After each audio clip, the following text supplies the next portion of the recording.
The movement of the Chicanos, the Chicanas, the Chicanx. Every group of people under God's sun has had a movement and a banner to follow under.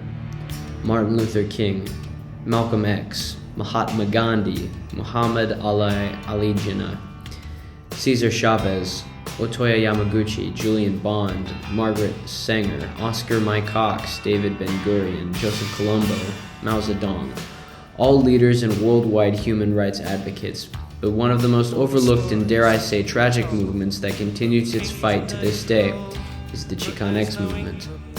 The Chicanx movement, by definition, originated in the 1960s and 70s, studying the Latin American and eventually renamed Chicano experience.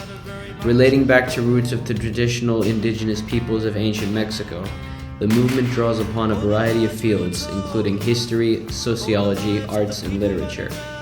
But to me, the study of Chicano studies is a deep dive into the lives, times, and struggles of one of many deeply oppressed American subgroups, with a history of brutality against them to match. Though there is a list of cultural history spanning back some thousands of years, the movement to me originates fairly recently, when the good old United States of America made an attempt to take advantage of another ethnic minority looking for the land of opportunity. Through wartime programs bearing false promises, Mexicans and other darker-skinned Latin Americans flooded through the southern border to seek labor and a home in the United States, only to see themselves trampled over and taken advantage of time and time again, until the era of the 1960s, during the Civil Rights Movement. The Chicanx movement is the fight for individual rights within all Latin Americans. It is a deep dive into what makes Chicanos unique. In a world full of corporate saturation and pollution, the Latin American struggles to identify him or herself or they-self. Thankfully, there are thousands, maybe even millions of others asking the same questions. Who, what, where, and why am I who I am? I will not let anyone tell me who I am. Two meaningful and creative topics that I learned about in this intro to Chicana studies. The first being that of environmental racism in the city of LA. This story really struck a chord with me that even in this day and age, the big money corporations that place brown and colored bodies in distinctly harmful areas where the effects of greenhouse gases poison the low-income communities.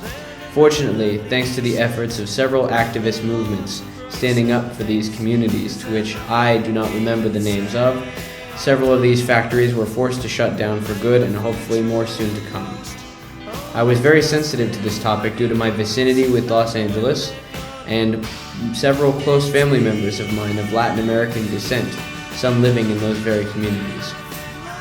The second story that really impacted me was the oversaturation of white-skinned Latinos on American and Latin TV, and it's something that really made me think like I've never thought deeply about such a subject, because I always thought only American TV could be racist, but this new perspective really opened my eyes to a much larger picture across the world that maybe deep inside it isn't just Americans, but racism, or at least a prejudice in all nations, big and small, and prejudice in the Latin communities the most primarily.